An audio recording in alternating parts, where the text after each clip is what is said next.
എനിക്ക് മാർത്തോമാ സഭയെ പറ്റിയോ കത്തോലിക്ക സഭയെ പറ്റിയോ പെന്തക്കോസ്തുകാരെ പറ്റിയോ യാക്കോബക്കാരെ പറ്റിയോ ഓർത്തഡോക്സുകാരെ പറ്റിയോ CSIക്കാരെ പറ്റിയോ എന്തെങ്കിലും പറയാനുള്ള അവകാശമുണ്ടോ? ഇത് വളരെ ശക്തിയായി പൊന്തി വന്ന ഒരു പ്രശ്നമാണ്. പ്രത്യേകിച്ച് ഈ കഴിഞ്ഞ 2-3 ദിവസങ്ങളിലായി മാരാമൻ കൺവെൻഷനെ പറ്റി പൊന്തി വന്നിട്ടുള്ള പരാമർശങ്ങൾ, വിവാദങ്ങൾ, അവയോട് ഞാൻ എൻ്റെ എളിയ ബുദ്ധിയിൽ നിന്ന് പ്രതികരിച്ചപ്പോൾ അത് ഏതാണ്ട് നിഷ്പക്ഷമായി സാമാന്യ ബുദ്ധിയിൽ ആശ്രയിച്ച് പ്രതികരിച്ചു എന്നാണ് എൻ്റെ വിശ്വാസം. അതിൽ ചില ആശയങ്ങൾ മാർത്തോമാ സഭ എരിവുകാർക്ക് അപ്രിയമായി തോന്നിയപ്പോൾ അവരുടെ പ്രതികരണം എന്താണ്? മാർത്തോമാക്കാരനല്ലാത്ത നീ മാർത്തോമാ സഭയെപ്പറ്റി എന്തെങ്കിലും പറയുവാൻ അഹങ്കാരം കാണിക്കുന്നത് എന്തുകൊണ്ടാണ്? നിനക്കെന്താണ് അതിൽ കാര്യം? പൂച്ചയ്ക്കെന്താ എങ്ങനെയാണ് പൊന്നൊരുക്കുന്നിടത്ത് കാര്യം വരുന്നത്? ഇതാണ് നിലപാട്. ഇതിനെപ്പറ്റി എനിക്ക് 2 കാര്യങ്ങൾ പറയാനുണ്ട്. നിങ്ങൾ ദയവായി ശ്രദ്ധിക്കണം. എതിർപ്പ് കാണിക്കുന്നതിൽ, വിയോജിക്കുന്നതിൽ എനിക്ക് യാതൊരു അസംതൃപ്തിയോ പരാതിയോ ഇല്ല. ഞാൻ വിയോജിപ്പിനെ ബഹുമാനിക്കുകയും അത് പ്രയോജനപ്പെടുത്തുകയും ചെയ്യുന്ന വ്യക്തിയാണ്. ഇവിടെ ഏവരും വ്യക്തമായി തിരിച്ചറിയേണ്ട ഒരു കാര്യം, സ്വയം മെച്ചപ്പെടുവാൻ, സെൽഫ് ഇംപ്രൂവ്മെൻറ്റ്, സ്വയം മെച്ചപ്പെടുവാൻ താല്പര്യമുള്ള ഏവരും, യേശു പറഞ്ഞില്ലേ, നിങ്ങൾ സൽഗുണപൂർണരാകുവീൻ. അതൊരു ഒഴിച്ചുകൂടാനാവാത്ത ആത്മീയമായ കടമയാണ്. ആ ഒരു ലക്ഷ്യത്തോട് താല്പര്യമുള്ള ആരും തന്നെ വിയോജിപ്പിനെ വെറുക്കുകയില്ല, വിയോജിപ്പിനെ ഒഴിവാക്കണമെന്ന് ഒരിക്കലും ചിന്തിക്കുക പോലുമില്ല.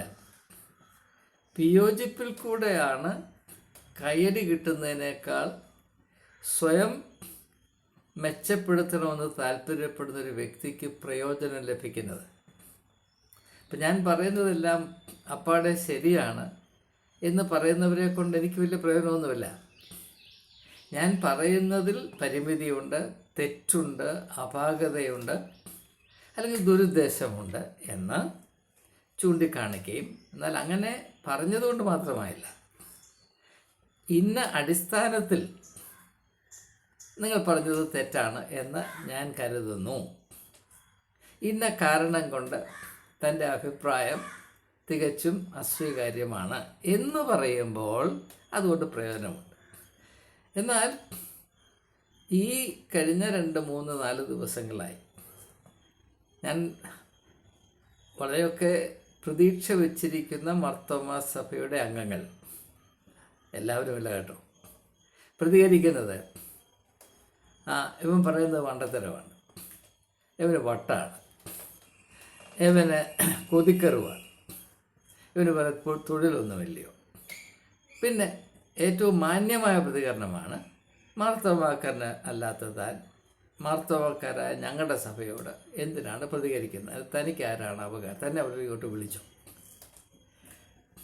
ഇത് വളരെ ശക്തമായി ഞാൻ വളരെ സ്നേഹിക്കുകയും ബഹുമാനിക്കുകയും ചെയ്യുന്ന എൻ്റെ ബന്ധു പോലും എന്നെ വിളിച്ച് താക്കീത് നൽകിയിട്ടുള്ള കാര്യമാണ്.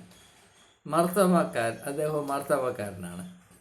മാർത്തോമാക്കാരുടെ ഇടയിൽ കാര്യത്തിൽ കൈ കടത്താൻ തനിക്ക് യാതൊരു അവകാശവുമില്ല. അതുകൊണ്ട് മേലാൽ മാർത്തോമാ സഭയെപ്പറ്റി മിണ്ടിപ്പോകരുത് എന്ന് എനിക്ക് ഉത്തരവ് ലഭിച്ചിട്ടുണ്ട്. അതിനെപ്പറ്റി ഞാൻ ചിന്തിച്ചു. അങ്ങനെ ചിന്തിച്ചപ്പോൾ എൻ്റെ മനസ്സിൽ വന്ന ആശയം, പല ആശയങ്ങൾ, 2 കാര്യങ്ങൾ മാത്രമാണ് നിങ്ങൾ ശ്രദ്ധയിൽ ഞാൻ പെടുത്തുവാൻ താല്പര്യപ്പെടും. ആദ്യത്തേത്,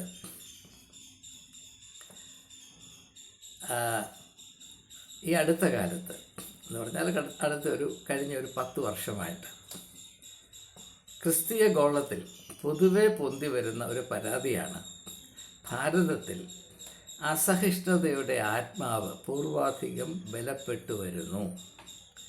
സംഘപരിവാറിൻ്റെ സ്വാധീനത്തിലും അതിൻ്റെ രാഷ്ട്രീയ ഘടകമായ BJPയുടെ ഭരണത്തിലും അസഹിഷ്ണുത പൂർവാധികമായി വർദ്ധിക്കുന്നു. അതിനെപ്പറ്റി പരാതി പറഞ്ഞുകൊണ്ട് ചില തിരുമേനിമാർ മോദിക്ക് കത്ത് എഴുതിയ കാര്യം നിങ്ങൾക്ക് ഓർമ്മയുണ്ടാകും. ആ കത്ത് എന്ത് പ്രതികരണം ഉളവാക്കിയെന്നും നിങ്ങൾക്കൊരു പക്ഷേ ഓർമ്മയുണ്ടാകും. അത് പുച്ഛിച്ച് തള്ളപ്പെടുകയാണ് ചെയ്തത്. കാരണം രാഷ്ട്രീയക്കാരേക്കാൾ കൂടുതൽ അസഹിഷ്ണുത കാണിക്കുന്നത് മതത്തിൻ്റെ തലപ്പത്തിരിക്കുന്നവരാണ്. മതത്തെ സംരക്ഷിക്കാനായി കച്ചകെട്ടി ഇറങ്ങുന്നവരാണ് ഏറ്റവും കൂടുതൽ അസഹിഷ്ണുത കാണിക്കുന്നത്. അസഹിഷ്ണുത ആഭരണമാണെന്ന് വിചാരിക്കുന്നവരാണ് മറ്റുള്ളവർ അസഹിഷ്ണുത കാണിക്കരുത് എന്ന് പറയുന്നത്. അതിൻ്റെ അർത്ഥം ക്രിസ്ത്യാനികളെ സംബന്ധിച്ചിടത്തോളം അസഹിഷ്ണുതയ്ക്ക് ഉപരി അതിനോട് ചേർത്ത് അതിന് മേമ്പടി എന്നോണം ഹിപ്പോക്രസിയും കൂടെ ഉണ്ട് എന്ന് മാത്രമേ അർത്ഥമുള്ളൂ. ഞങ്ങൾ അസഹിഷ്ണുത കാണിച്ചാൽ നല്ലതാണ്, നിങ്ങൾ അസഹിഷ്ണുത കാണിക്കരുത്. ഞങ്ങൾ അസഹിഷ്ണുത കാണിച്ചാൽ എന്തുകൊണ്ട് നല്ലതാണ്, ഞങ്ങൾക്ക് അതുകൊണ്ട് ലാഭമുണ്ട്. കുറഞ്ഞ പക്ഷേ ഞങ്ങൾക്ക് നഷ്ടം വരാതിരിക്കും. നിങ്ങൾ അസഹിഷ്ണുത കാണിച്ചാൽ ഞങ്ങൾക്ക് നഷ്ടം വരും, അതുകൊണ്ടത് തെറ്റാണ്, ഒരിക്കലും പൊറുക്കാൻ വയ്യാത്ത തെറ്റാണ്. ഇതിൻ്റെ പേരാണ് ഹിപ്പോക്രസി അല്ലെങ്കിൽ കപടഭക്തി. വാസ്തവത്തിൽ മലയാള തർജ്ജിമയിൽ ഹിപ്പോക്രസിക്ക് കൊടുത്തിരിക്കുന്ന വാക്ക് വളരെ അപര്യാപ്തമാണ്. കാപട്യം എന്ന വാക്കാണ് ഉപയോഗിക്കേണ്ടത്. കാപട്യം.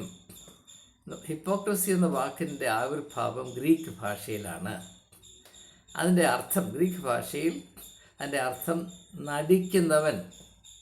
ഇപ്പോൾ സിനിമാ രംഗത്ത് അല്ലെങ്കിൽ നാടകവേദിയിൽ ഉള്ള നടന്മാരും നടികളുമില്ലേ,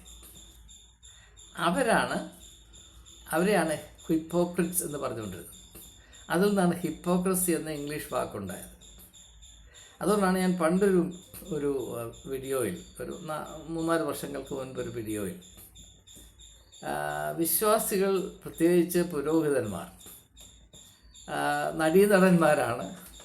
അത് യേശു പറഞ്ഞ ആശയം ഞാൻ വേറൊരു വിധത്തിൽ അവതരിപ്പിച്ചു എന്നേ ഉള്ളൂ. യേശു പറഞ്ഞു പുരോഹിതന്മാർ കപടഭക്തിക്കാരാണെന്ന് പറഞ്ഞു. അതിൻ്റെ അർത്ഥം ഹിപ്പോക്രിറ്റ്സ് എന്ന വാക്കല്ലേ അവിടെ ഉപയോഗിച്ചിരിക്കുന്നത്. ഹിപ്പോക്രിറ്റ് എന്ന വാക്കിൻ്റെ അർത്ഥം എന്താണ്? നടീനടന്മാരെന്ന് തന്നെയാണ്. ഒരു വേഷം കെട്ടുന്നു, അതനുസരിച്ച് അഭിനയിക്കുന്നു, അങ്ങനെയാണ്.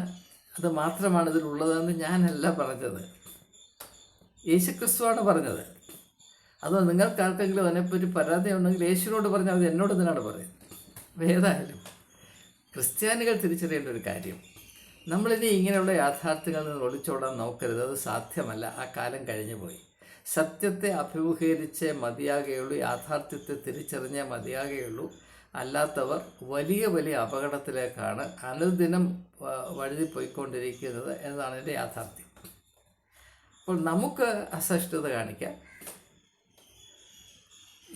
നമുക്ക് അസഹിഷ്ണുതയുടെ പുറത്ത് ഈ കപടഭക്തിയുമാകാം, ഹിപ്പോക്രസിയുമാകാം. പക്ഷെ മറ്റുള്ളവരിൽ അത് പാടില്ല എന്ന് പറഞ്ഞാൽ എങ്ങനെയാണ് നടക്കുന്നത്? അപ്പോൾ എൻ്റെ സഭയെപ്പറ്റി ഒരു വിമർശനവും പാടില്ല. എന്നാൽ എനിക്ക് മറ്റെല്ലാവരെയും വിമർശിക്കാനുള്ള അവകാശവും കടമയും തന്നിട്ടുണ്ട് എന്നതാണ് ക്രിസ്ത്യാനിയുടെ നിലപാട്. പക്ഷെ എന്നെപ്പറ്റി ഇത് മാത്രം പറയാം. ഇതിപ്പോൾ ഉദാഹരണം പറഞ്ഞാൽ ഒരു വാചകം എടുക്കാം. എടാ, നീ ഇത് എൻ്റെ മുഖത്ത് നോക്കി പറയാൻ എങ്ങനെ തോന്നി? നിനക്ക് ഇതെൻ്റെ മുഖത്ത് നോക്കി ഒരപ്പൻ മകനോട് പറയുകയാണ് എന്ന് വിചാരിച്ചു. ഇതെൻ്റെ മുഖത്ത് നോക്കി പറയാൻ നിനക്ക് എങ്ങനെ തോന്നി? അതിൻ്റെ അർത്ഥം നിൻ്റെ അമ്മയുടെ മുഖത്ത് നോക്കി പറഞ്ഞാൽ കുഴപ്പമില്ല, എൻ്റെ മുഖത്ത് നോക്കി പറഞ്ഞത് സാരമില്ല, പക്ഷേ അത് എൻ്റെ മുഖത്ത് നോക്കി പറഞ്ഞു എന്നാണ് പ്രശ്നം. ഇതാണ് നമ്മുടെ നിലപാട്. നമുക്ക് ആരെപ്പറ്റി എന്ത് പറയാം, പക്ഷെ നമ്മളെപ്പറ്റി ആരൊന്നും പറയരുത്. ഇപ്പോൾ ഞാൻ കത്തോലിക്ക സഭയെ സംബന്ധിച്ച് എന്തെങ്കിലും വിമർശനാത്മകമായി പറഞ്ഞാൽ അത് കൈയടിക്കാൻ മാർത്തോമാക്കാരിൽ പലരും ഉണ്ടാകും. CSIക്കാരെ പറ്റി പറഞ്ഞാൽ അവിടെയും കൈയ്യടി കിട്ടും മാർത്തോമാക്കാരുടെ ഇടയിൽ നിന്ന്. മാർത്തോമാക്കാരെ പറ്റി വല്ലതും പറഞ്ഞാൽ കത്തോലിക്കരും CSIക്കാരും കൈയടിക്കും. പെന്തക്കോസ്തുകാർ ഉരുണ്ട് വീണ് കൈയടിക്കും. ഇത് അതേസമയം പെന്തക്കോസ്ത് മറുഭാഷ കസർത്തിനെ പറ്റി ഞാൻ എന്തെങ്കിലും പറഞ്ഞാൽ പെന്തക്കോസ്ത് അവർ നീ ആരാടാ ഞങ്ങളുടെ കാര്യം. ഇതാണ് നമ്മുടെ ഇടപാട്. മറ്റുള്ളവരെ പറ്റി എന്തും പറഞ്ഞു ഞങ്ങളെപ്പറ്റി മാത്രം ഒന്നും പറയരുത്, അത് പറഞ്ഞാൽ ഞങ്ങൾ സഹിക്കുകയില്ല. അപ്പോൾ അസഹിഷ്ണുതയാണ് നമ്മുടെ ഭക്തിയുടെ പ്രാവർത്തികമായ സ്വഭാവമെന്ന് ഈ വൈകിയ വേളയിലെങ്കിലും തിരിച്ചറിയുക. ഇത് നമ്മുടെ മതസ്വഭാവത്തിൽ എപ്പോഴും അലിഞ്ഞു ചേർന്നിട്ടുള്ള ഒരു ഘടകമാണ്. നമ്മളതിനെ ആത്മീയമായ എരിവെന്നും ഭയഭക്തി എന്നും ഒക്കെ വിളിക്കുന്നു. എന്നാൽ സത്യമായി പറഞ്ഞാൽ ഇതിൻ്റെ പേര് അസഹിഷ്ണുത എന്നത് മാത്രമാണ്. ഈ അസഹിഷ്ണുത ഒരു വിധത്തിലും യേശുവിൻ്റെ പഠിപ്പേരുകളെ ആധാരമാക്കി നീതീകരിക്കാൻ സാധ്യമല്ല. അതുകൊണ്ടാണ് യേശു ശത്രുവിനെ പോലും സ്നേഹിക്കണമെന്ന് പറഞ്ഞൊരു അർത്ഥം എന്താണ്? ശത്രുവാണല്ലോ നമുക്ക് ഏറ്റവും വഹിക്കാൻ വയ്യാത്ത ഒരു പ്രതിഭാസം. അതിനെ സഹിക്കണമെന്നല്ല പറഞ്ഞത്, സ്നേഹിക്കണമെന്നാണ് പറഞ്ഞത്. അതിനപ്പുറത്ത് നമുക്ക് വിഭാവന ചെയ്യാൻ സാധ്യമല്ല. അങ്ങനെയുള്ള ഒരു ആത്മീയ ദർശനത്തിൽ അധിഷ്ഠിതമെന്ന് അവകാശപ്പെടുന്ന ക്രിസ്തു മതത്തിൻ്റെ അംശങ്ങളായിരിക്കുന്ന വിവിധ സഭകൾ എക്കാലത്തും അസഹിഷ്ണുതയുടെ ആത്മാവിലാണ് പ്രവർത്തിച്ചു കൊണ്ടേയിരുന്നത്. പിന്നെ മറ്റൊരു കാര്യം മനസ്സിലാക്കേണ്ടത്, വിവിധ സഭകൾ പൊട്ടിമുളച്ചു വന്നത് അസഹിഷ്ണുത എന്ന വിത്തിൽ നിന്നാണ്. അതിന് നമ്മൾ റിഫോം എന്ന് പറയും.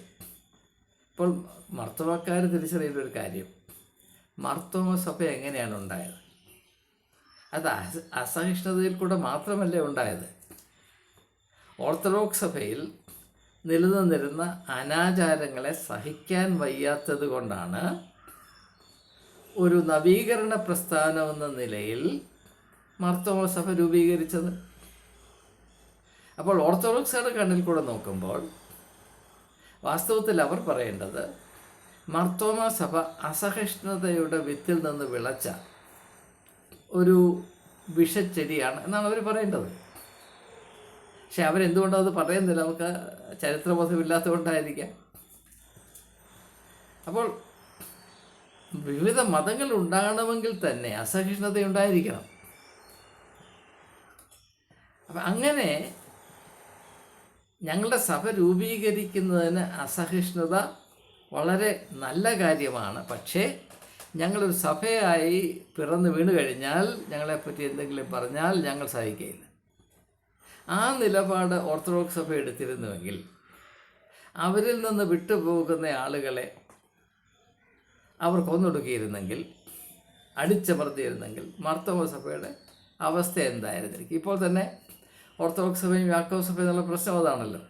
എന്താണ്? പരസ്പരമായ അസഹിഷ്ണുതയാണ് എൻ്റെ പ്രശ്നം. രണ്ട് കൂട്ടരും അതിന് വലിയ ആത്മീയമായ പ്രാധാന്യം കൽപ്പിക്കുന്നു. അവരുടെ ചിന്തയിൽ, അവരുടെ കാഴ്ചപ്പാടിൽ അവർ അസഹിഷ്ണുത പാലിക്കുന്നത് അവരുടെ ദൈവങ്ങളോട് അവർ കാണിക്കുന്ന നീതിയാണ്. അവർ അസഹിഷ്ണുത പാലിച്ചില്ലെങ്കിൽ അവരുടെ ആത്മീയമായ കടമ ഇല്ലാതായി പോകും എന്നാണ് അവരുടെ ചിന്ത. ഇതേ പ്രശ്നമാണ് സിറോ മലബാർ സഭയിൽ നിലനിൽക്കുന്നത്. സിനഡ് അസഹിഷ്ണുത പാലിച്ചില്ല എങ്കിൽ പിന്നെ സിനഡല്ല. സിനഡിനോട് അസഹിഷ്ണുത പാലിച്ചില്ല എങ്കിൽ നവീകരണ പ്രസ്ഥാനവുമല്ല. ഇത് മനസ്സിലാക്കണം. പക്ഷേ ഇങ്ങനെയുള്ള കാര്യങ്ങളെപ്പറ്റി വസ്തുനിഷ്ഠമായി ചിന്തിക്കാനുള്ള യാതൊരു പരിശീലനവും ക്രിസ്ത്യാനികളെ നമുക്ക് ലഭിച്ചിട്ടില്ല എന്നത് വളരെ പരിതാപകരമായ ഒരു യാഥാർത്ഥ്യമാണ്. നിങ്ങൾ മതപരമായ ആവേശം എവിടെയെങ്കിലും കണ്ടിട്ടുണ്ടെങ്കിൽ അപ്പോൾ നിങ്ങൾ വിചാരിക്കണം, ഇവിടെ അസഹിഷ്ണുത ആത്മാവാണ് പ്രവർത്തിക്കുന്നതെന്ന് മനസ്സിലാക്കണം. എന്നാൽ അതേസമയം തന്നെ വളരെ വളരെ മൂർച്ചയേറിയ മാരകമായ അസഹിഷ്ണുതയുടെ ആത്മാവിൽ പ്രവർത്തിക്കുന്ന ആളുകൾ അവർക്കെതിരെ ആരെങ്കിലും അസഹിഷ്ണുതയോട് പ്രവർത്തിക്കുന്നുവെന്ന് വിദൂരമായ സംശയം തോന്നിയാൽ അവരതിനെ ഏറ്റവും ശക്തമായ ഭാഷയിൽ അപലപിച്ചിരിക്കും, സംശയമില്ല. വാസ്തവത്തിൽ ഹിന്ദുത്വയിൽ നാം ഇന്ന് കാണുന്നത് ക്രിസ്തീയ സഭകളിൽ, ക്രിസ്തീയ വിശ്വാസ സമൂഹത്തിൽ നൂറ്റാണ്ടുകളായി നാം കണ്ട അസഹിഷ്ണുതയുടെ ഒരു നേരിയ രൂപം മാത്രമാണ്. നേരിയ രൂപം, എ മൈൽഡ് വേർഷൻ. അത് പക്ഷെ തിരിച്ചറിയാൻ നമുക്ക് സ്വാതന്ത്ര്യമില്ല, ബുദ്ധിയില്ല, ചരിത്രബോധമില്ല. അതുകൊണ്ട് നമ്മൾ മാന്യന്മാരായി നടക്കുന്നു. ഇനി പറയുന്നത് പലർക്ക് രസിക്കത്തില്ലെന്നറിയാം. ഇതാണ് എനിക്ക് ആദ്യമായി പറയാം. രണ്ടാമത്, മാർത്തോമാക്കാരുടെ എല്ലാത്തും ഞാൻ മാർത്തോമ സഭയുടെ എന്തെങ്കിലും കാര്യം, മാരാമണ്ണാണെങ്കിലും ഞാൻ ഇങ്ങനെ പറയുന്ന ആളുകൾക്ക് ഒരുപക്ഷെ അറിയാത്ത കാര്യം, കേരളത്തിലെ ഏറ്റവും പ്രധാനപ്പെട്ട എല്ലാ മാർത്തോമ കൺവെൻഷനിലും ഞാൻ പ്രസംഗിച്ചിട്ടുണ്ട്. അപ്പോൾ എനിക്ക് മാർത്തോമ സഭയുടെ കാര്യത്തിൽ ഇടപെടാനുള്ള അവകാശമുണ്ടോ ഇല്ലയോ നിങ്ങൾ ചോദിച്ചാൽ അതല്ല ഇവിടുത്തെ പ്രശ്നം എന്താണെന്ന് ചോദിച്ചാൽ, ഈ പറയുന്ന കാര്യം താത്വികമായി നമ്മൾ അംഗീകരിച്ചാൽ, അതായത് എന്താണ് അതിൻ്റെ തത്വം എന്താണ്, ഏതെങ്കിലും ഒരു പ്രതിഭാസത്തെ പറ്റി ആ പ്രതിഭാസത്തിൻ്റെ സംഘടിതമായ വേലിക്ക് പുറത്തു നിൽക്കുന്ന ആളുകൾക്ക് ഒരഭിപ്രായവും പറയുവാനോ ഒരു നിരീക്ഷണം നടത്തുവാനോ അവകാശമില്ല. ഇതാണ് എൻ്റെ തത്വം. ഇപ്പം മാർത്തോമാ സഭയെപ്പറ്റി എന്തെങ്കിലും പറയണമെങ്കിൽ അത് മാർത്തോമാ സഭയിലെ അംഗങ്ങൾക്ക് മാത്രമേ അതിന് അവകാശമുള്ളൂ. ഇതാണ് അതിനകത്തെ തത്വം. CSI സഭയെപ്പറ്റി എന്തെങ്കിലും പറയണമെങ്കിൽ CSIക്കാർ പറഞ്ഞോളൂ. കത്തോലിക്കരെ പറ്റി പറയണമെങ്കിൽ അത് കത്തോലിക്കർ പറഞ്ഞോളും. എന്ന് പറഞ്ഞാൽ സിനഡ് വേണേൽ പറഞ്ഞോളും, ബാക്കിയുള്ളവർക്ക് മിണ്ടാതിരുന്നോണം.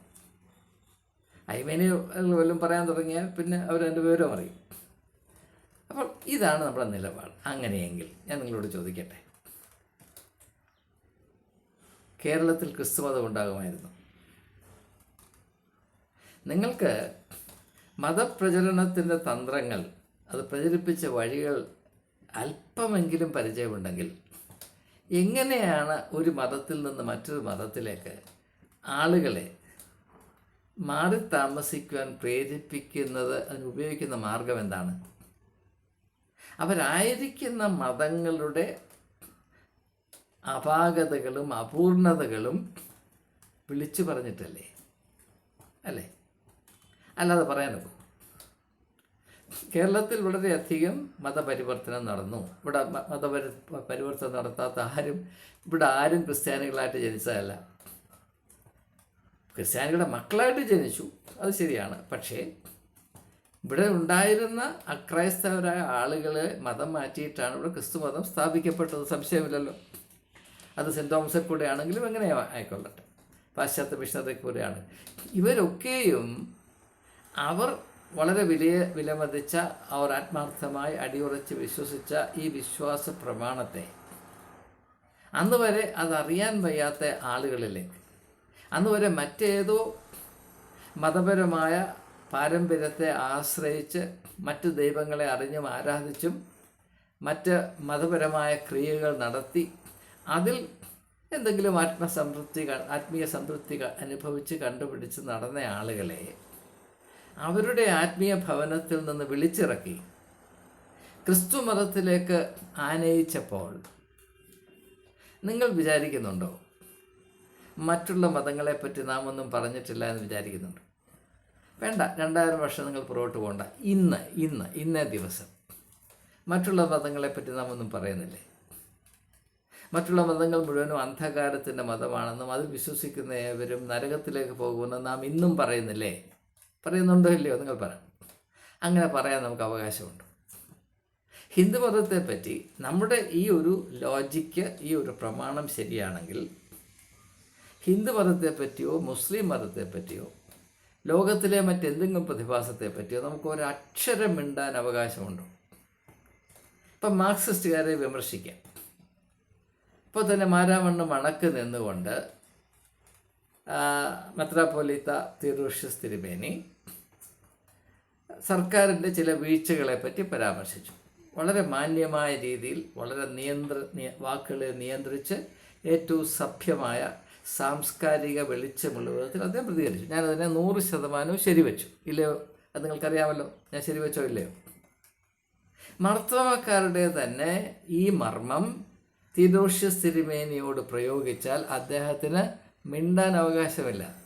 കാരണം അദ്ദേഹം സർക്കാർ നടത്തുന്ന ആളല്ല. അദ്ദേഹത്തിന് മാർക്സിസ്റ്റ് പാർട്ടിയെ വിമർശിക്കാനോ ബ്രൂവറി നടത്തുന്ന ആളുകളെ വിമർശിക്കാനോ ബ്രൂവറി നടത്താനുള്ള തീരുമാനമെടുക്കുന്ന സർക്കാരിലെ ആളുകളെ വിമർശിക്കുവാനും അവകാശമില്ല. കാരണം അദ്ദേഹം സർക്കാരിൽ ജോലി ചെയ്യുന്ന ആളല്ല, അദ്ദേഹത്തിന് ബ്രൂവറിയുമായിട്ട് ബന്ധമൊന്നുമില്ല, അദ്ദേഹം കള്ളു കുടിക്കുന്ന ആൾ പോലുമല്ല. അതെനിക്ക് നന്നായിട്ടറിയാം. മറ്റാര് കള്ളു കുടിച്ചാലും തിരുവോഷ തിരുമേനി കള്ളു കുടിക്കത്തില്ലെന്ന് എനിക്കറിയാം. ഈ കള്ളു കുടിക്കാത്ത അദ്ദേഹത്തിന് എങ്ങനെയാണ് കള്ളിനെതിരായിട്ടൊരു നിയമം ഒരു നിലപാടെടുക്കാൻ നോക്കുന്നത്? മാർത്തോമാക്കാരൻ്റെ യുക്തി അനുസരിച്ച് ഞാൻ ചോദിക്കുകയാണ്, കള്ളു കുടിക്കാത്ത തിരുവോഷ തിരുമേനിക്ക് കള്ള് വിൽക്കരുതെന്നോ അല്ലെങ്കിൽ കള്ളുണ്ടാക്കുന്ന ഫാക്ടറി ഇടരുതെന്നോ പറയാൻ വല്ല അവകാശവും? അപ്പോൾ ഈ പറയുന്ന കാര്യത്തിൻ്റെ പൊട്ടത്തരം മനസ്സിലാക്കാൻ ശ്രമിക്കണം. ലോകത്തിൽ നിങ്ങൾക്ക് ജീവിക്കണമെങ്കിൽ മറ്റുള്ളവർ നിങ്ങളെ എപ്രകാരം കാണുന്നു എന്നുകൂടെ അറിയാനുള്ള ഒരു സാമാന്യ മര്യാദ നിങ്ങൾ കാണിക്കണം. അല്ലാത്തതിൻ്റെ പേര് അഹങ്കാരമെന്നും വെറും ശുദ്ധ പൊട്ടത്തരമെന്നുമാണ്. വിദ്യാഭ്യാസമില്ലാത്ത മൃഗീയമായ വിധത്തിൽ പ്രതികരിക്കുന്ന വിധത്തിൻ്റെ പേരാണിത്. ഒരു സാമാന്യ ബോധമുള്ള ഒരുത്തൻ പറയുകയില്ല, താങ്കൾ ഓർത്തഡോക്സുകാരനല്ലാത്തതുകൊണ്ട് ഓർത്തഡോക്സിനെ പറ്റി ഒന്നും പറയരുത്, താങ്കൾ CSIക്കാരനല്ലാത്തതുകൊണ്ട് CSIക്കാരെ പറ്റി ഒന്നും പറയരുത്, താങ്കൾ മാർത്തോമക്കാരനല്ലാത്തത് കൊണ്ട് മാർത്തോമക്കാരെ പറ്റി ഒന്നും എന്നാൽ അല്പമെങ്കിലും ഒരു എന്താ പറയുന്നത്, നഴ്സറി സ്കൂളിൽ പഠിച്ച ചരിത്രമെങ്കിലുമുള്ള അതുകൊണ്ട് പ്രാപിക്കാവുന്ന ചിന്താശക്തിയുള്ള ഒരു വ്യക്തിയും അങ്ങനെ പറയില്ല. ആ തത്വം സ്വീകാര്യമാണെങ്കിൽ നമുക്ക് ഒന്നിനെപ്പറ്റി സ്വന്തം അപ്പനെയും അമ്മയെ പറ്റി പറയുക, മക്കളെ പറ്റി പറയുക, പിന്നെ സഭയെ പറ്റി പറയുക. അങ്ങനെ സഭയെ പറ്റി പറയുമ്പോൾ ഇനി സഭയ്ക്കകത്തെ അവസ്ഥ നമുക്ക് നോക്കാം. ഈ തത്വം സഭയ്ക്കകത്തുണ്ട്, അതുകൊണ്ടാണ് നിങ്ങളിത് പറയുന്നത്. ഞാൻ അത് മനസ്സിലാക്കി തരാം. എന്തുകൊണ്ടാണ് നിങ്ങളുടെ ഒരു അഭിപ്രായം സഭാ നേതൃത്വത്തെ ഏതെങ്കിലും വിധത്തിൽ അവിടെ അപ്രീതി സമ്പാദിക്കാവുന്ന ഒരു അഭിപ്രായം പറയുമ്പോൾ ഇരയുടെ അവിടെ എന്ന് പറയുന്നത് കാര്യം എന്താണെന്നറിയാം? ഇതേ തത്വമാണ്. ഞങ്ങൾ ഭരിക്കുന്നു, നിങ്ങൾ ഭരിക്കപ്പെടുന്നു. ഭരിക്കുന്ന ഞങ്ങൾ കൈകാര്യം ചെയ്യുന്ന കാര്യത്തെപ്പറ്റി ഒരഭിപ്രായം പറയാൻ നീ ആരാണ്? നീ ആ കൂട്ടത്തിൽപ്പെട്ടവനല്ല. അതാണ് അതിനകത്തെ കാര്യം. ഓരോ സഭയുടെയും ഉള്ളിൽ സ്ഥിതി ചെയ്യുന്ന വീർപ്പ് മുട്ടിക്കുന്ന അവസ്ഥയുടെ പ്രാവർത്തികമായ മർമ്മം ഇത് തന്നെയാണ്. നീ ഉൾപ്പെട്ടിട്ടില്ലാത്ത കാര്യത്തെപ്പറ്റി നിനക്ക് അഭിപ്രായം പറയാൻ അവകാശമില്ല. ഞങ്ങൾ ഭരിക്കുന്നു, ഇപ്പോൾ മർത്തോമാ സഭ ഞങ്ങൾ ഭരിക്കുന്നു, മണ്ഡലം ഭരിക്കുന്നു, മണ്ഡലത്തിൻ്റെ തലപ്പത്തിരിക്കുന്ന തിരുമേനിമാർ ഭരിക്കുന്നു. അതിനെപ്പറ്റി ഒരു അഭിപ്രായം പറയാൻ സാധാരണ മർത്തോമാ വിശ്വാസിയെ നിനക്കെന്താണ് അവകാശം? പൂച്ചയ്ക്ക് എന്താ പൊന്നെടുക്കുന്നിടത്ത്? ഇതാണ് ഇന്നത്തെ മനോഭാവം. അത് സ്വീകാര്യമാണ്. അതിനെപ്പറ്റി വളരെ അതൃപ്തിയുള്ള ആയിരക്കണക്കിന് പതിനായിരക്കണക്കിന് മർത്തോമാക്കാരെ എനിക്കറിയാം. നിങ്ങൾക്കറിയാമെങ്കിൽ എനിക്കറിയാം. ഇപ്പോൾ തന്നെ സീറോ മലബാർ സഭയിലെ ഏറ്റവും വലിയ പ്രശ്നം എന്താണ്?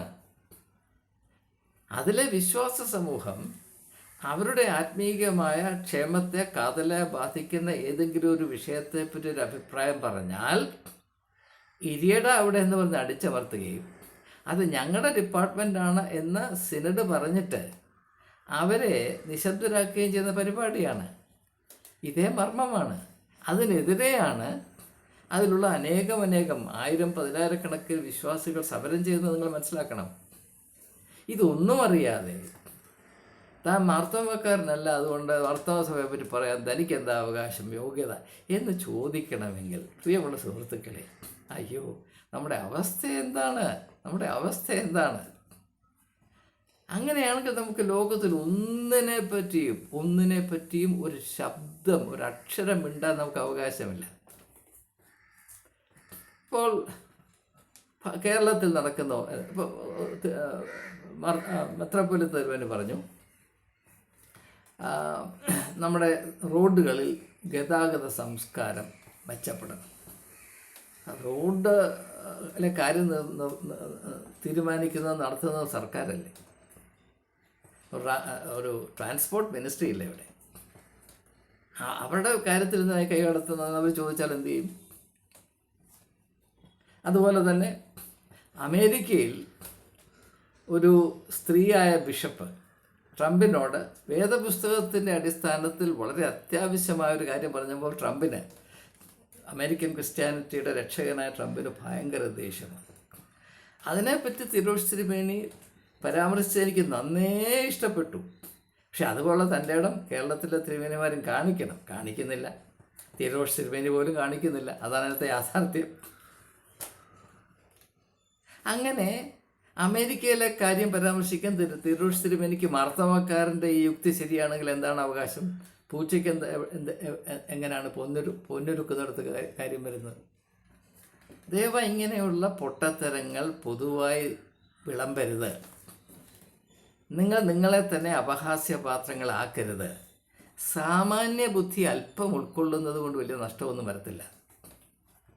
എല്ലാവർക്കും അങ്ങോട്ടും ഇങ്ങോട്ടും കൊടുത്തും എടുത്തും ആദാൻ പ്രദാൻ എന്ന് ഹിന്ദിയിൽ പറയും. ആ ഉപദേശങ്ങൾ നൽകിയും ഉപദേശങ്ങൾ സ്വീകരിച്ചും. നാരായണ ഗുരു ആലുവായിൽ പണ്ട് ഒരു വലിയ സമ്മേളനം വിളിച്ചുകൂട്ടി. 1920കളിലാണ് എന്നാണ് എൻ്റെ ഓർമ്മ, 24 or 26 ആ കാലഘട്ടത്തിൽ. അതിൽ അദ്ദേഹം ഉപയോഗിച്ച ഒരു മോട്ടോ ഉണ്ട്, അറിയാനും അറിയിക്കാനും. മനോഹരമാണ്. ക്രിസ്ത്യാനി ഇങ്ങനെയുള്ള കാര്യങ്ങൾ കണ്ടുപഠിക്കണം. നാരായണ ഗുരുവിൻ്റെ ഒരു ദർശനമാണ് അറിയാനും അറിയിക്കാനും. എനിക്ക് ചില കാര്യങ്ങൾ പറയാനുണ്ട്, എനിക്ക് നിങ്ങളിൽ നിന്ന് ചില കാര്യങ്ങൾ കേൾക്കാനുമുണ്ട്. ഇത് രണ്ടും ഉണ്ടെങ്കിൽ മാത്രമേ മനുഷ്യനായി സാംസ്കാരിക ജീവിയായി ജീവിക്കാൻ സാധ്യമാകൂ. ഇപ്പോൾ ക്രിസ്ത്യാനി പരമ്പരാഗതമായിട്ട് പഠിച്ചതെന്താണ്? ഞാൻ അറിയിക്കും, പക്ഷേ എനിക്കൊന്നും അറിയണ്ട. ഇങ്ങോട്ട് അറിയിക്കാൻ വന്നാൽ അപ്പോൾ വിവരം അറിയും. അതുകൊണ്ട് വലിയ ദൈവികമായ പരിപാടിയാണെന്നാണ് ഈ പറയുന്നത്. അതൊരു തെമ്മാടിത്തരമാണ്. നിങ്ങൾ ദയവായി നിങ്ങൾക്ക് സമയമുണ്ടെങ്കിൽ ഒരു ഫ്രഞ്ച് എഴുത്തുകാരനെ ഞാൻ നിങ്ങൾക്ക് പരിചയപ്പെടും. അതോടുകൂടി തന്നെ നിർത്താൻ സമയം വളരെ വൈകിപ്പോയി. അദ്ദേഹത്തിൻ്റെ പേര് പിയർ ബെൽ എന്നാണ്. Pierre Bayle. ഞാൻ സ്പെല്ലിംഗ് പറഞ്ഞുതരാം. PIERRE, pronounce Pierre. ഫ്രഞ്ച് പേരായതുകൊണ്ട് Pierre. PIERRE, Pierre. Peter Pierre. Bayle, BAYLE, Bayle. അദ്ദേഹത്തിൻ്റെ ഒരു പുസ്തകമാണ് ഫിലോസോഫിക്കൽ ഡിക്ഷണറി എന്ന് പറയും. Philosophical dictionary. അതങ്ങനെ പേരുണ്ടെങ്കിലും ഇത് ക്രിസ്തീയമായ. അദ്ദേഹം ഒരു പ്രൊട്ടസ്റ്റന്റ് ചിന്തകനായിരുന്നു. ഫ്രാൻസിൽ അക്കാലത്ത് ഫ്രഞ്ച് കത്തോലിക്ക സഭയുടെ ആഭിമുഖ്യത്തിൽ കത്തോലിക്കരല്ലാത്ത ആളുകളെ നന്നേ പീഡിപ്പിച്ചുകൊണ്ടിരുന്നൊരു കാലഘട്ടം. The great persecution of Protestants at Huguenots എന്ന് പറയും. HAGUENOTS, ഹെയ്ഗ്നോട്ട്സ്. ആ കാലഘട്ടത്തിൽ ഒരു പ്രൊട്ടസ്റ്റന്റ് ചിന്തകനായിരുന്ന പിയർ ബെൽ അദ്ദേഹം എഴുതിയ ശ്രദ്ധേയമായൊരു പുസ്തകമാണ് ഫിലോസോഫിക്കൽ ഡിക്ഷണറി എന്ന് പറയുന്നത്. അതിനകത്ത് അദ്ദേഹം പറയുന്നൊരു കാര്യമുണ്ട്. അദ്ദേഹം പറയുന്നത് ചൈനയിൽ ഫ്രഞ്ച് മിഷണറിമാർ ക്രിസ്തുമതം പ്രചരിപ്പിക്കാൻ പോയി. അതൊരു ജസ്യൂറ്റ് മിഷനായിരുന്നു. ജസ്യൂറ്റ് മിഷണറിമാർ ചൈനയിൽ ക്രിസ്തുമതം പ്രചരിപ്പിക്കാൻ പോയി. അവിടെ ചെന്നപ്പോൾ അവിടുത്തെ രാജാവ്, ചൈനയുടെ രാജാവ് അവരെ സ്വീകരിക്കുകയും അവർക്ക് പറയാനുള്ളത് അദ്ദേഹം വളരെ ശ്രദ്ധയോടെ ബഹുമാനത്തോടെ കേൾക്കുകയും ചെയ്തു. ഇതിനെപ്പറ്റി അദ്ദേഹം പറയുന്നത്, അന്ന് ആ മിഷണറിമാരെയും അവരെ ബഹുമാനത്തോടും ശ്രദ്ധയോടും സഹിഷ്ണുതയോടും കേട്ട, അവർക്ക് ചെവി കൊടുത്ത ചൈനീസ് രാജാവിനെ ഒന്ന് പരിചയപ്പെടുത്തിയാൽ ഇവരിൽ ആരാണ് യഥാർത്ഥത്തിൽ ആത്മീയമായ മേന്മയുള്ളവർ? പിയർ ബെല്ല് പറയുന്നത്, അങ്ങനെ അവരെ സഹിഷ്ണുതയോടെ കേട്ട ചൈനീസ് രാജാവ് ഒരു വലിയ തെറ്റാണ് ചെയ്തത് എന്നാണ് പറയുന്നത്. കാരണം എന്താണ്? കാരണം മറ്റൊന്നുമല്ല, ഈ മിഷണറിമാരാരാണ്? അവർ അസഹിഷ്ണുതയുടെ അംബാസിഡേഴ്സാണ്. കാരണം ഫ്രാൻസിൽ ഈ മതപരമായ പീഡനം അനുഭവിച്ചു കൊണ്ടിരുന്നൊരു വിഭാഗത്തിൽപ്പെട്ട ചിന്തകനായിരുന്ന പിയർ ബെൽ, അദ്ദേഹത്തിൻ്റെ കാഴ്ചപ്പാടിൽ അദ്ദേഹം പറയുന്നത്, ഇങ്ങനെയുള്ളവരെ, അതായത് അസഹിഷ്ണുതയിൽ മാത്രം വിശ്വസിക്കുന്ന ആളുകളെ സഹിഷ്ണുതയോടുകൂടെ അവർക്ക് ചെവി കൊടുത്ത ചൈനീസ് രാജാവ് ഒരു തെറ്റാണ് ചെയ്തതെന്നാണ് പറയുന്നത്. കാരണം എന്താണ്? അത് അദ്ദേഹം പറയുന്നുണ്ട്. അങ്ങനെ ചൈനീസ് രാജാവ് അവർക്ക് ചെവി കൊടുത്ത് അവരെ സഹിച്ച് അവർക്കവിടെ പ്രവർത്തിക്കാൻ ഇടം കൊടുത്തത് കൊണ്ട് പിൽക്കാലത്ത് അവർ അവരുടെ തനിനിറം ചൈനയിലും കാണിച്ചു എന്ന് ആ പുസ്തകത്തിൽ പറയുന്നുണ്ട്. ഒരു 800ഓളം പേജുകളിൽ വരുന്ന ഒരു വലിയ പുസ്തകമാണിത്. ഞാനിത് പറയുമ്പോൾ നിങ്ങൾ പുസ്തകം വലുതാണെന്നും പറഞ്ഞത് തിരിഞ്ഞു നോക്കാതിരിക്കരുത്. നമ്മൾ വായിക്കണം, നമ്മുടെ മനസ്സൊന്ന് വികസിക്കട്ടെ. സങ്കുചിതമായ മനസ്സിൻ്റെ അടിമകളായി നിൽക്കുന്ന നമുക്ക് കന്നുകാലികളെക്കാൾ എന്തെങ്കിലും ഒരു മെച്ചം ഉണ്ടാകണ്ടേ? അപ്പോൾ ഇതൊരു യാഥാർത്ഥ്യമാണ്.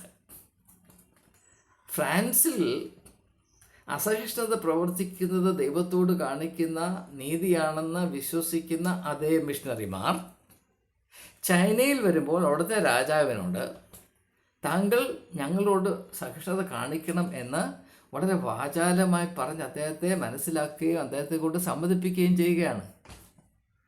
അതുകൊണ്ടാണ് പിയർ ബെല്ല് ഈ പുസ്തകത്തിൽ പറയുന്നത് ക്രിസ്ത്യൻ മിഷണറിമാർ എക്കാലത്തും അസഹിഷ്ണുതയും ഹിപ്പോക്രസിയും ഒരുപോലെ കൊണ്ട് നടന്നവരാണ് എന്ന് പറയുന്നു. ഇതെൻ്റെ അഭിപ്രായമല്ല കേട്ടോ. ഈ പിയർ ബെല്ല് എന്ന് പറയുന്ന വ്യക്തി ജീവിച്ചതും എഴുതിയതും 17-ാം നൂറ്റാണ്ടിൻ്റെ രണ്ടാമത്തെ ഭാഗത്തും 18-ാം നൂറ്റാണ്ടിൻ്റെ ആദ്യ ഭാഗത്തുമാണ്. അതെ, അദ്ദേഹം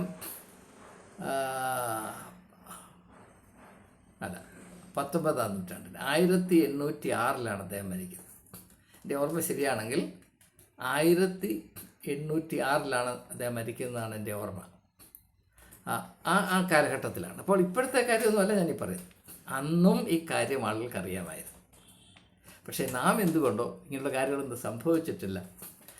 അജ്ഞതയാണ് നമുക്ക് ഭൂഷണം എന്ന വിധത്തിൽ ചില കാര്യങ്ങൾ. പിന്നെ എനിക്ക് ഒരു സങ്കടം പറയാനുള്ളത്, അതുകൂടെ പറഞ്ഞിട്ടാണ് അതുകൊണ്ട് ഉണർത്തിയിട്ട് ഞാൻ നിർത്തിയേക്കാം. എൻ്റെ പല പല പല വീഡിയോകളും ആളുകൾ പ്രതികരിക്കുന്നത് അത് കാണാതെയാണ്. ചില മുൻഗണനകൾ വെച്ചിട്ടാണ്. അല്ലെങ്കിൽ 30 മിനിറ്റിലെ 20 മിനിറ്റുള്ള ഒരു വീഡിയോയുടെ 2 മിനിറ്റ് 3 മിനിറ്റ് മാത്രം കണ്ടിട്ട് അതെന്താണെന്ന് മനസ്സിലാകാതെ, ഒരു വീഡിയോയുടെ ആർഗ്യുമെൻറ്റിൻ്റെ പൂർണ്ണരൂപം മനസ്സിലാക്കാത്തത് എന്താണെന്ന് എങ്ങനെയാണ് നിങ്ങൾക്ക് ഒരു നിഗമനത്തിലെത്തുന്നത്? അപ്പോൾ തികച്ചും അജ്ഞതയുടെ പശ്ചാത്തലത്തിൽ നിന്ന് ഈ അവർ കണ്ടുവെന്ന് വിചാരിക്കുന്ന ആ ഒരു വീഡിയോയുടെ അർത്ഥത്തെ പറ്റിയുള്ള അജ്ഞതയുടെ മൂർച്ചയിൽ നിന്ന് നിനക്ക് വരെ പണിയൊന്നുമില്ലയോ, നീ ഒരു വട്ടനാണ്, നീ ഒരു ഭ്രാന്തനാണ് എന്ന് പറഞ്ഞിട്ട് വല്ല കാര്യമുണ്ടോ? അത് നിങ്ങൾക്ക് പറ്റിയ പണിയാണോ? ഭാഗ്യവശാൽ ഇങ്ങനെ പ്രതികരിക്കുന്നവർ വളരെ വളരെ കുറവാണ്. പക്ഷേ ഒരാൾ പോലും അങ്ങനെ എന്നോട് പ്രതികരിക്കുന്നത് പോട്ടെ, അതല്ല പ്രശ്നം. നിങ്ങളിൽ ഒരു വ്യക്തി പോലും ജീവിത യാഥാർത്ഥ്യത്തോട് അങ്ങനെ പ്രതികരിക്കുന്നെങ്കിൽ ക്രിസ്തീയ സമൂഹം പരാജയപ്പെട്ടു, യേശു കേരളത്തിൻ്റെ മണ്ണിൽ പരാജയപ്പെട്ടു എന്നാണ് ഞാൻ വിചാരിക്കുന്നത്. നാം ഇങ്ങനെ ആയിരിക്കാനല്ല യേശു വചനം ജഡമായി തീർന്നു, കൃപയും സത്യവും നിറഞ്ഞവനായി നമ്മുടെ ഇടയിൽ പാർത്തു. ആ കൃപ, ആ grace, full of grace and truth എന്നാണ്. ആ ഗ്രേസ് എവിടെ പോയി? ക്രിസ്തീയ സമൂഹത്തിൽ നിന്ന് ആ ഗ്രേസ് എവിടെ പോയി? നമ്മുടെ അവസ്ഥ നികൃഷ്ടമല്ലേ? പിണറായി വിജയൻ്റെ ഒരു വാക്ക് കടമെടുത്താൽ നാം നികൃഷ്ട ജീവികളായി പോവുകയല്ലേ? നമ്മുടെ ദയവായി ഈ വലിയ ശാപത്തിൽ നിന്ന്, ഈ അധപ്പതനത്തിൽ നിന്ന് നാം മൊണ്ണകളായി പോകുന്ന ഒരു അവസ്ഥയിൽ നിന്ന് വിടുതൽ പ്രാപിപ്പാൻ മുട്ടിപ്പായി പ്രാർത്ഥിച്ചാൽ മാത്രം പോരാ, അതിനുവേണ്ടി കഠിനാധ്വാനം ചെയ്യണം. വെളിച്ചം ഒന്ന് പ്രവേശിക്കട്ടെ. വെളിച്ചം. ഏവർക്കും നന്ദി, നമസ്കാരം.